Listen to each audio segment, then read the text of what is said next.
PSC tips and ട്രിക്സിലേക്ക് സ്വാഗതം. നമ്മൾ ഇന്ന് വന്നിട്ടുള്ളത് ഇനി വരുന്ന ഡിഗ്രി ലെവൽ പ്രിലിമിനറി പരീക്ഷയ്ക്ക് തയ്യാറെടുക്കുന്നവർക്ക് വേണ്ടിയിട്ട് ചില കാര്യങ്ങൾ പറഞ്ഞു തരാൻ വേണ്ടിയിട്ടാണ്. അതായത് ഡിഗ്രി ലെവൽ പ്രിലിമിനറിയുടെ സിലബസ് എന്ന് പറയുന്നത് വളരെ വലിയൊരു സിലബസ് ആണ് അല്ലേ. അപ്പോൾ ഇനിയുള്ള ദിവസങ്ങൾ കൊണ്ട് നമുക്ക് എങ്ങനെ സിലബസ് കംപ്ലീറ്റ് ചെയ്യാം, നല്ല രീതിയിൽ എങ്ങനെ അടുക്കും ചിട്ടയായിട്ട് പഠിച്ച് നമുക്ക് അവിടെ എത്താൻ വേണ്ടി പരീക്ഷയ്ക്ക് നല്ല രീതിയിൽ തയ്യാറെടുക്കാൻ വേണ്ടി പറ്റും. അതുപോലെ തന്നെ എന്തൊക്കെ കാര്യങ്ങളാണ് ശ്രദ്ധിക്കേണ്ടത്, നല്ല രീതിയിൽ മാർക്ക് സ്കോർ ചെയ്യാൻ വേണ്ടിയിട്ട് എന്തൊക്കെ ടിപ്സാണ് നിങ്ങൾക്ക് പറഞ്ഞുതരാൻ പറ്റുക. അതുപോലെ തന്നെ നമ്മുടെ ചാനലിലൂടെ ഇനി മുതൽ എങ്ങനെയാണ് ഡിഗ്രി ലെവൽ പ്രിലിംസിനുള്ള ക്ലാസ്സുകൾ പോകുന്നത്, അങ്ങനെയുള്ള കാര്യങ്ങളൊക്കെ നിങ്ങൾക്ക് പറഞ്ഞു തരാൻ വേണ്ടിയിട്ടാണ് ഈ ഒരു വീഡിയോ ചെയ്യുന്നത്. അപ്പോൾ എന്തായാലും നമുക്ക് വൈകാതെ തന്നെ വീഡിയോയിലോട്ട് കടക്കാം. അപ്പോൾ ആദ്യം തന്നെ പറയട്ടെ, ഡിഗ്രി ലെവൽ പ്രിലിംസ് ആയിക്കോട്ടെ ഇനി ഏത് പരീക്ഷ ആയിക്കോട്ടെ, പരീക്ഷ എഴുതാൻ പോകുന്നവർ ആദ്യം മനസ്സിലാക്കേണ്ട കാര്യം എന്താണ്? സിലബസ് തന്നെയാണ് അല്ലേ. അപ്പോൾ സിലബസ് കയ്യിലില്ലാത്തവരുണ്ടെങ്കിൽ എന്ത് ചെയ്യുക? ആദ്യം തന്നെ സിലബസ് എടുത്ത് കയ്യിൽ വയ്ക്കുക. ഓക്കെ, അതാണ് ഒന്നാമത്തെ കാര്യം. നിങ്ങൾ ശ്രദ്ധിക്കേണ്ട ആദ്യ കാര്യം സിലബസ് കയ്യിലെടുത്ത് വയ്ക്കുക എന്നുള്ളതാണ്. ഇനി സിലബസ് കയ്യിലെടുത്ത് വെച്ചാൽ മാത്രം പോരാ, അത് മൊത്തമായിട്ട് അങ്ങോട്ട് ഓർഡറിൽ പഠിച്ചു പോകുന്ന നിൽക്കാതെ മാർക്ക് ഡിസ്ട്രിബ്യൂഷൻ മനസ്സിലാക്കുക. ഓക്കെ, ഏതൊക്കെ ഭാഗത്ത് നിന്ന് എത്ര മാർക്കിനാണ് ചോദ്യം വരിക. ഇപ്പോൾ 10 മാർക്കിന് ചോദ്യം വരുന്ന ഒരു ഏരിയയും 4 മാർക്കിന് ചോദ്യം വരുന്ന ഒരു ഏരിയ ഉണ്ടെങ്കിൽ നമ്മൾ ഏതിനാണ് ഇമ്പോർട്ടൻസ് കൊടുത്ത് പഠിക്കേണ്ടത്? 10 മാർക്കിന് ചോദ്യം വരുന്ന ഭാഗം തന്നെയാണ് അല്ലേ. അപ്പോൾ അതുപോലെ മാർക്ക് ഡിസ്ട്രിബ്യൂഷൻ മനസ്സിലാക്കിയിട്ട് വേണം നിങ്ങൾ പഠിക്കാൻ വേണ്ടി തുടങ്ങാൻ. പിന്നെ നമുക്ക് ഏറ്റവും ഈസി ആയിട്ട് നമുക്ക് നന്നായിട്ട് മാർക്ക് സ്കോർ ചെയ്യാൻ പറ്റും എന്നുള്ള ഏരിയകൾ ഉണ്ടെങ്കിൽ എന്ത് ചെയ്യണം? അത് നമ്മൾ ആദ്യം തന്നെ കവർ ചെയ്യണം. അപ്പോൾ നിങ്ങൾ സിലബസ് കയ്യിലെടുത്ത് കഴിഞ്ഞാൽ അവിടെ നോക്കിക്കഴിഞ്ഞാൽ നമുക്ക് മനസ്സിലാക്കാൻ വേണ്ടി പറ്റും 50 മാർക്ക് നമുക്ക് വളരെ ഈസി ആയിട്ട് മേടിക്കാൻ പറ്റുന്ന മാർക്കാണ്. ഏതൊക്കെയാണ്? English, maths, Malayalam. അതിന് നമുക്ക് സിലബസിൽ കറക്റ്റായിട്ട് എന്തൊക്കെയാണ് പഠിക്കേണ്ടതെന്ന് തന്നിട്ടുണ്ട് അല്ലേ. അത് കറക്റ്റായിട്ട് സിലബസിലുള്ള കാര്യങ്ങൾ മാത്രം, കുറച്ച് കാര്യങ്ങളേ ഉള്ളൂ, അത് വൃത്തിക്ക് അങ്ങോട്ട് പഠിച്ചു കഴിഞ്ഞാൽ ആ ഭാഗത്ത് നിന്നുള്ള 50 മാർക്ക്, 50-ൽ 50 മേടിച്ചില്ലെങ്കിലും ഒരു 35-40 മാർക്ക് എന്തായാലും ആ ഭാഗത്ത് നിന്ന് നമുക്ക് സ്കോർ ചെയ്യാൻ വേണ്ടി പറ്റും. ഓക്കെ, അപ്പോൾ ആ ഒരു ഏരിയകൾ ഇംഗ്ലീഷ്, മാത്സ്, മലയാളം സിലബസ് കറക്റ്റായിട്ട് ഫോളോ ചെയ്ത് അതിലുള്ള കാര്യങ്ങൾ കുറച്ചേ ഉള്ളൂ, അത് വൃത്തിക്ക് അങ്ങോട്ട് പഠിച്ചു കഴിഞ്ഞാൽ ആ 50 മാർക്ക് നമുക്ക് ഉറപ്പിക്കാം. പിന്നെ ബാക്കിയുള്ള 50 മാർക്കാണ് എവിടെ വരുന്നത്? GKയും കറണ്ട് അഫയേഴ്സും കൂടെ വരുന്നത്. അവിടെ തന്നെ നമുക്ക് മാർക്ക് ഡിസ്ട്രിബ്യൂഷൻ ഏറ്റവും കൂടുതൽ വരുന്നത് എവിടെയാണ്? ഹിസ്റ്ററിക്ക് 10 മാർക്ക് ഉണ്ട് അല്ലേ. History, world, Indian, Kerala history ടോട്ടലായിട്ട് 10 മാർക്കിനാണ് ചോദിക്കുന്നത്. പിന്നെ ആദ്യം ആർട്സ്, സ്പോർട്സ്, കൾച്ചർ എന്ന് പറയുന്ന ഭാഗത്തിന് 5 മാർക്കായിരുന്നു. ഇപ്പം അത് PSC കൂട്ടിയിട്ട് 10 മാർക്കാക്കിയിട്ട് മാറ്റിയിട്ടുണ്ട്.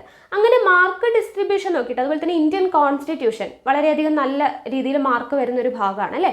അങ്ങനെ മാർക്ക് ഡിസ്ട്രിബ്യൂഷൻ നോക്കിയിട്ട് വേണം നിങ്ങൾ GK പഠിക്കുമ്പോൾ അതിന് ഇമ്പോർട്ടൻസ് കൊടുത്ത് പഠിക്കാം. പിന്നെ ചിലർക്ക് ചില ടോപ്പിക്സ് ഒക്കെ എളുപ്പമുള്ളതുണ്ടാവും, ആ ഭാഗത്ത് നിന്ന് നല്ല രീതിയിൽ മാർക്ക് സ്കോർ ചെയ്യാൻ വേണ്ടി പറ്റുന്ന ആളുകളുണ്ടാവും. അപ്പം നിങ്ങളുടെ പ്രയോറിറ്റി എന്തിനാണോ, അല്ലെങ്കിൽ നിങ്ങൾക്ക് അറിയുന്ന ടോപ്പിക്സ് ഏതാണോ അത് നന്നായിട്ട് വൃത്തിക്ക് പഠിച്ചിട്ടുണ്ടെങ്കിൽ അത് അവിടെ ഉറപ്പിച്ച് വെക്കുക. അങ്ങനെയുള്ള കാര്യങ്ങളൊക്കെ ചെയ്തിട്ട് വേണം നിങ്ങൾ പഠിക്കുന്ന ആ ഒരു രീതി കൊണ്ടുപോകാനായിട്ട്.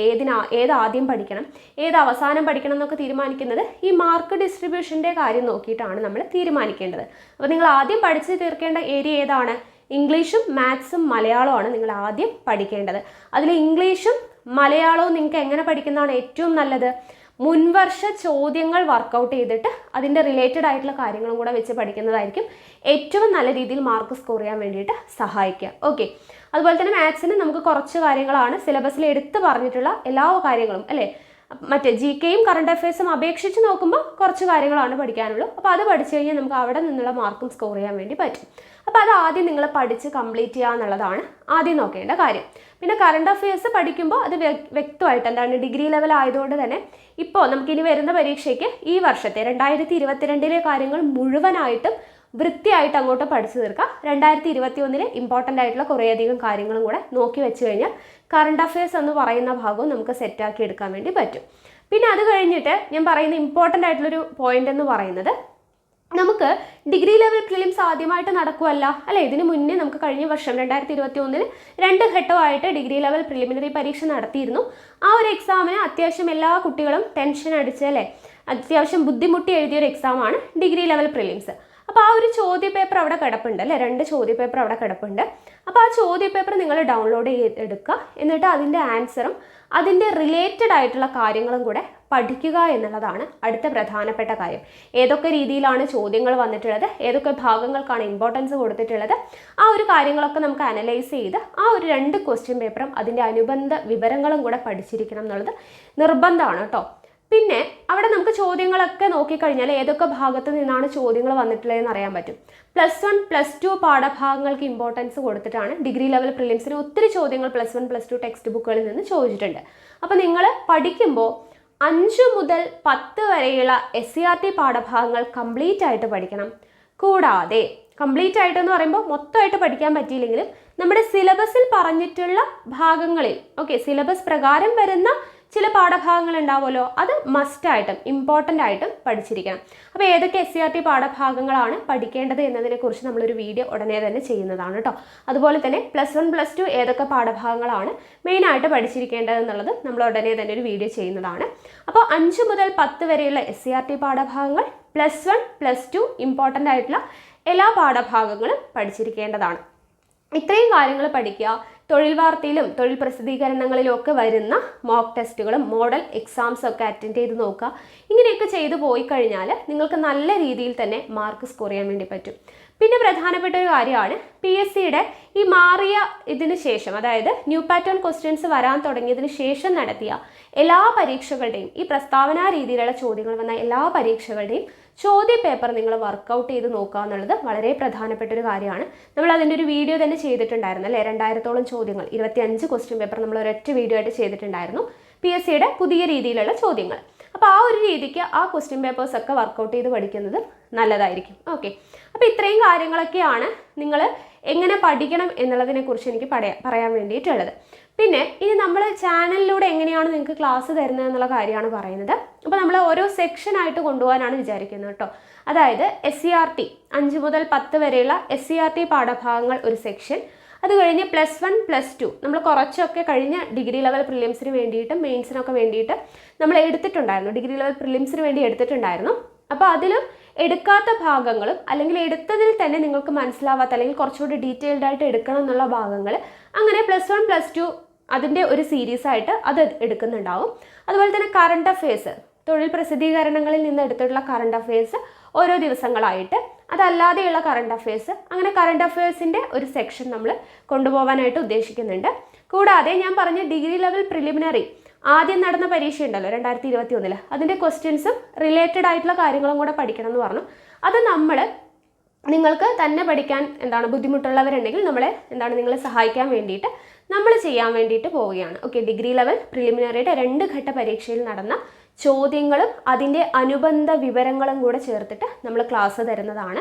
അപ്പോൾ ക്ലാസ് ഈ പറയുന്ന കാര്യങ്ങളൊക്കെ നിങ്ങൾക്ക് ആവശ്യമുണ്ട്, നിങ്ങൾ നമ്മളെ ഫോളോ ചെയ്യുമെന്നുണ്ടെങ്കിലാണ് കേട്ടോ ചെയ്യുന്നുള്ളത്. അപ്പോൾ നിങ്ങൾക്ക് ഈ ക്ലാസ്സുകൾ ഞാൻ പറയുന്ന രീതിയിൽ എടുത്തു തരണം എന്നുള്ളവരുണ്ടെങ്കിൽ തീർച്ചയായിട്ടും താഴെ കമൻറ്റ് ചെയ്യുക. നിങ്ങളുടെ കമൻസിനനുസരിച്ചിട്ടാണ് നമ്മൾ ക്ലാസ്സുകൾ എടുത്തുള്ളൂ. നമ്മൾ ഓരോ സെക്ഷനും സ്റ്റാർട്ട് ചെയ്യുമ്പോൾ നിങ്ങൾക്കത് യൂസ്ഫുൾ ആകും, നിങ്ങളത് കണ്ട് പ്രയോജനപ്പെടുത്തും എന്നുള്ളതുകൊണ്ടാണ് വീഡിയോസ് ഇടുന്നത്. ആരും കാണാനില്ലെങ്കിൽ പിന്നെ വീഡിയോ ഇട്ടിട്ട് കാര്യമില്ലല്ലോ. അപ്പോൾ നിങ്ങൾക്ക് ക്ലാസ് ആവശ്യമുണ്ട്, ഞങ്ങൾ ഫോളോ ചെയ്യുന്നുണ്ട്, ഞങ്ങൾക്ക് പഠിക്കണം എന്നുള്ളവരുണ്ടെങ്കിൽ താഴെ കമൻറ്റ് ചെയ്യുക. അങ്ങനെയാണെങ്കിൽ നമ്മൾ ഈ പറഞ്ഞ രീതിയിൽ +1, +2 SCERT കറണ്ട് അഫയേഴ്സ് എന്നുള്ള രീതിയിൽ, അതുപോലെ തന്നെ ക്വസ്റ്റ്യൻസ് വിത്ത് റിലേറ്റഡ് ഫാക്ട്സ്, അങ്ങനെ കാര്യങ്ങളൊക്കെ ആയിട്ട് ക്ലാസ് കൊണ്ടുപോകും. കൂടാതെ ഇംഗ്ലീഷിൻ്റെയും മാത്സിൻ്റെയും മലയാളത്തിൻ്റെയും ക്ലാസ്സുകളും നമ്മൾ തരുന്നതായിരിക്കും. അപ്പോൾ ഡിഗ്രി ലെവൽ പ്രിലിമിനറി പരീക്ഷ വരുന്നതിന് മുന്നേ തന്നെ നല്ല രീതിയിൽ തന്നെ ഈ പറയുന്ന കാര്യങ്ങളെല്ലാം കംപ്ലീറ്റ് ചെയ്യാനായിട്ട് ഞാൻ മാക്സിമം എന്നെക്കൊണ്ടാവുന്ന വിധത്തിൽ ഞാൻ ശ്രമിക്കാം. അപ്പോൾ നിങ്ങളുടെ സപ്പോർട്ട് കൂടെ തിരിച്ചും വേണം. പിന്നെ നമ്മുടെ ഈ ക്ലാസ്സുകളുടെ എല്ലാം നോട്ട്സ് PDF, നമ്മൾ ക്ലാസ് എടുത്തു തരാത്ത ചില പോയിന്റ്സ് ഒക്കെ ഉണ്ടെങ്കിൽ പത്ര കട്ടിങ്സിൽ നമുക്ക് എടുത്തിട്ടുള്ളത്, തൊഴിൽ പ്രസിദ്ധീകരണങ്ങളിൽ നിന്ന് എടുത്തിട്ടുള്ള ഡീറ്റെയിൽസ്, നോട്ട്സും PDF കാര്യങ്ങളൊക്കെ നമ്മുടെ ടെലഗ്രാം ചാനൽ വഴി തരുന്നതാണ്. അപ്പോൾ ആരെങ്കിലുമൊക്കെ ടെലഗ്രാമിൽ ജോയിൻ ചെയ്യാത്തവരുണ്ടെങ്കിൽ തീർച്ചയായിട്ടും ജോയിൻ ചെയ്യുക. ഡിസ്ക്രിപ്ഷൻ ബോക്സിലും കമൻറ്റ് ബോക്സിൽ ഫസ്റ്റ് കമൻ്റായിട്ട് പിൻ ചെയ്തിട്ടുണ്ട്. ആദ്യം ഡിസ്ക്രിപ്ഷൻ ബോക്സിൽ ലിങ്ക് ഓപ്പൺ ആവുന്നില്ല എന്നുള്ളത് ഒത്തിരി പേര് കംപ്ലൈൻറ്റ് പറഞ്ഞിട്ടുള്ള ഒരു കാര്യമാണ്. ഇപ്പോൾ അത് കറക്റ്റ് ആയിട്ടുണ്ട് കേട്ടോ. അപ്പോൾ ഡിസ്ക്രിപ്ഷൻ ബോക്സിൽ ലിങ്ക് ഉണ്ട്, അതിൽ കയറി കഴിഞ്ഞാൽ നിങ്ങൾക്ക് ടെലഗ്രാമിൽ ജോയിൻ ചെയ്യാൻ പറ്റും. അപ്പോൾ നോട്ട്സും PDFും പോളൊക്കെ നമ്മൾ അവിടെയാണ് ചെയ്യുന്നത്. അപ്പോൾ എല്ലാവരും ജോയിൻ ചെയ്യുക. അപ്പോൾ ഇത്രയും കാര്യങ്ങളൊക്കെയാണ് നമുക്ക് പറയാനായിട്ടുള്ളത്. അപ്പോൾ ഡിഗ്രി ലെവൽ പ്രിലിംസിന് ഇതുവരെയും തയ്യാറെടുക്കാത്തവരുണ്ടെങ്കിൽ നമ്മളോടൊപ്പം സ്റ്റാർട്ട് ചെയ്തോളാം. നല്ല രീതിയിൽ തന്നെ നമുക്ക് എക്സാമിന് വേണ്ടിയിട്ട് തയ്യാറെടുക്കാം. അപ്പോൾ എന്തായാലും നമുക്ക് ഉടനെ തന്നെ അടുത്ത ക്ലാസ്സുമായിട്ട് കാണാം. Thank you.